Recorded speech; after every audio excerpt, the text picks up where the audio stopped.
ഓം ഗുരുർബ്രഹ്മ ഗുരുർവിഷ്ണു ഗുരുദേവോ മഹേശ്വര ഗുരു സാക്ഷാത് പരം ബ്രഹ്മ തസ്മൈ ശ്രീ ഗുരവേ നമഃ. ശ്രീനാരായണ ഗുരു കൂട്ടായ്മയിലെ എല്ലാ ആത്മസഹോദരങ്ങൾക്കും എൻ്റെ വിനീത കൂപ്പുകൾ. എല്ലാ പേർക്കും അറിവുള്ള കാര്യങ്ങൾ തന്നെയാണ് ഞാൻ പ്രഭാഷണ രൂപേണ ഓർമ്മപ്പെടുത്തുന്നത്. ഇതൊക്കെ പ്രാവർത്തികമാക്കാൻ ശ്രമിക്കണം എന്ന അപേക്ഷയോടുകൂടി എൻ്റെ കർത്തവ്യത്തിലേക്ക് കടക്കുകയാണ്. ഒരു പീഡയറുമ്പിനും വരുത്തരുതെന്നുള്ള അനുകമ്പയും സദാ കരുണാകര നൽകുകുള്ളിൽ നിൻ തിരുമൈ വിട്ടകലാതെ ചിന്തയും അരുളാൽ വരും ഇമ്പം അൻപകന്നൊരു നെഞ്ചാൽ വരും അല്ലലൊക്കെയും ഇരുൾ അൻപിനെ മാറ്റും അല്ലലിൻ കരുവാകും കുരുവാമിതേതിനും അരുൾ അൻപ് അനുകമ്പ മൂന്നിനും പൊരുൾ ഒന്നാണിതു ജീവതാരകം അരുളുള്ളവനാണു ജീവി എന്നൊരു വിട്ടിടുക ഈ നവാക്ഷരി അരുളില്ലയതെങ്കിൽ അസ്ഥിതോൽ സിരനാറുന്നൊരുടമ്പുതാനവൻ മരുവിൽ പ്രവഹിക്കും അമ്പുവ പുരുഷൻ നിഷ്ഫലഗന്ധ പുഷ്പമാം. ശ്രീനാരായണ ഗുരുദേവന്റെ അനുകമ്പാ ദശകം എന്ന കൃതിയിലുള്ള ചില വരികളാണിത്. ഈ പദാവലിയിൽ ഒളിഞ്ഞുകിടക്കുന്ന അർത്ഥപ്രപഞ്ചം അതീവ ഗഹനവും അതിസമഗ്രവുമാണ്. അരുളുള്ളവനാണ് ജീവി എന്ന ഗുരുദേവന്റെ നിരീക്ഷണത്തെ മറ്റൊരു ഋഷിശ്രേഷ്ഠനും മറികടക്കാനാവുന്നതല്ല. അരുളില്ലെങ്കിൽ അസ്ഥിയും തോലും സിരയും എല്ലാം ചോർന്ന് നാറുന്ന ഒരു ഉടമ്പ് മാത്രമുള്ളവനാവും മനുഷ്യൻ. ആ ജീവിതം കൊണ്ട് അവൻ ഉൾപ്പെടുന്ന കുടുംബത്തിനോ സമൂഹത്തിനോ യാതൊരുവിധ പ്രയോജനവും ഉണ്ടാവുന്നതല്ല. മാനസിക വികാരങ്ങളെയും വിചാരങ്ങളെയും അടക്കുകയും നിയന്ത്രിക്കുകയും വേണം. ശുദ്ധമായ ചിന്തയും സത്യസന്ധമായ പ്രവൃത്തിയുമാണ് മനുഷ്യനെ ശ്രേഷ്ഠനാക്കുന്നത്. അങ്ങനെയുള്ള ഒരാളിന് മറ്റൊരാളിനോടും വിദ്വേഷമുണ്ടാകുന്നതല്ല, സ്വാർത്ഥ വിചാരം ഉണ്ടാകുന്നതല്ല. മനസ്സ് ശുദ്ധമായിരുന്നാൽ ജീവിതം ധന്യമാകും, ജീവിതം മഹത്വമാർന്നതാകും. അങ്ങനെയുള്ള മഹാത്മാക്കളായിരുന്നു ഗാന്ധിജിയും ടാഗോറുമെല്ലാം. നമ്മളെല്ലാം അവരെ ബഹുമാനിക്കുന്നതും ആദരിക്കുന്നതും അവർ മഹാത്മാക്കളായതുകൊണ്ടാണ്. രാജ്യത്തിനും സമൂഹത്തിനും ശ്രേയസ് ഉണ്ടാക്കുവാൻ പ്രയത്നിച്ചവരായിരുന്നത് കൊണ്ടാണ്. ഈ മഹാത്മാക്കളുടെ എല്ലാം മഹാത്മാവായിരുന്നു ഗുരുദേവൻ. വിശുദ്ധിയുടെ വിശ്വപ്രപഞ്ചത്തിൽ വിരാജിച്ചിരുന്ന ഗുരുദേവനെ ലോകം ഭക്തിപൂർവം ആരാധിക്കുന്നതും സ്മരിക്കുന്നതും അതുകൊണ്ടാണ്. ഗ്രാമാന്തരങ്ങൾ തോറും ഗുരുദേവ പ്രതിമകൾ പ്രതിഷ്ഠിച്ച് പൂജിക്കപ്പെടുന്നതും അതുകൊണ്ടാണ്. ഗുരുദേവനോട് നമുക്കുള്ള ഭക്തി നാം എങ്ങനെയാണ് പ്രകടിപ്പിക്കേണ്ടതെന്നും ഗുരുദേവന്റെ സ്മരണ എങ്ങനെയാണ് നിലനിർത്തേണ്ടതെന്നും അറിയണം.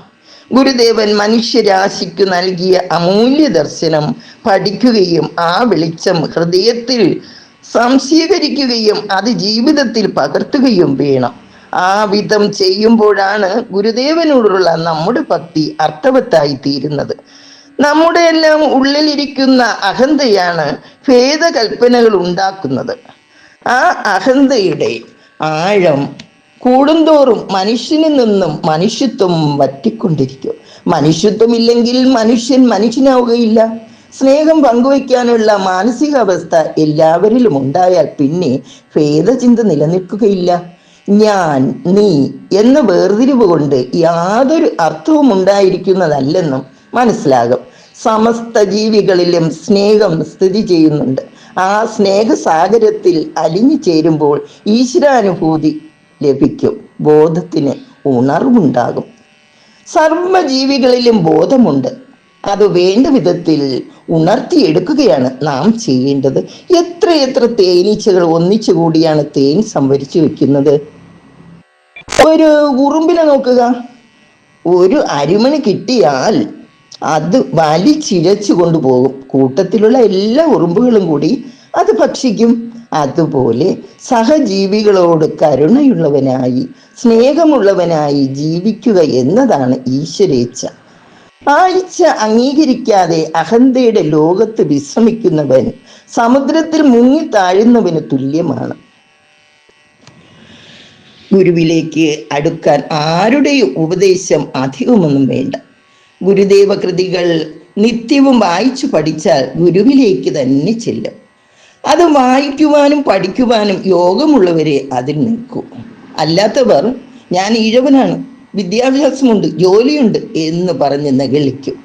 ഒന്നുമില്ലാത്തവരുടെ കൂടെ ഗുരു അറിവായി, ഈശ്വരനായി, പ്രകാശമായി, അൻപായി, അരുളായി കൂടെ ഉണ്ടാകും. അത് ജീവിത അനുഭവങ്ങളിലൂടെ നമുക്ക് ബോധ്യമാകും. ആദ്യം അവനവന്റെ കുടുംബത്തിൽ നിന്ന് തന്നെ തുടങ്ങണം ഗുരുമാർഗത്തിലൂടെ ജീവിക്കാൻ.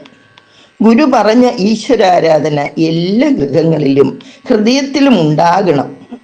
ശുചിത്വം അടുക്കളയിൽ നിന്ന് തുടങ്ങണം. ഇക്കാര്യങ്ങൾ സ്വന്തം ഭവനത്തിൽ നടത്തിയിട്ട് വേണം സമൂഹത്തിലേക്ക് നാം ഇറങ്ങാൻ. ഈശ്വരാനുഗ്രഹത്തിനായി പ്രാർത്ഥിക്കുക. പ്രാർത്ഥന നല്ല സാധനയാണ്.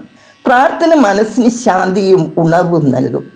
ഗുരുദേവൻ ദൈവദശകം പോലുള്ള പ്രാർത്ഥനകൾ രചിച്ച് നമുക്കായി തന്നിട്ടുണ്ട്.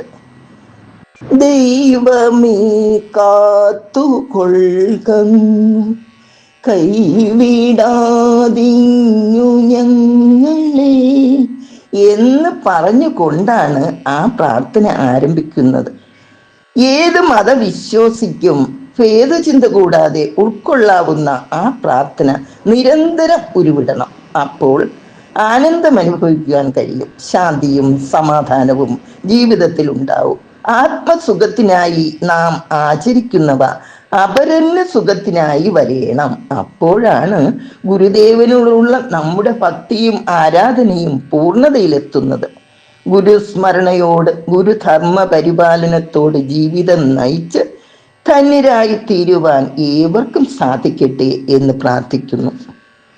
ഓം തത്സത് ശ്രീനാരായണ ഗുരുവർപ്പണമസ്തു.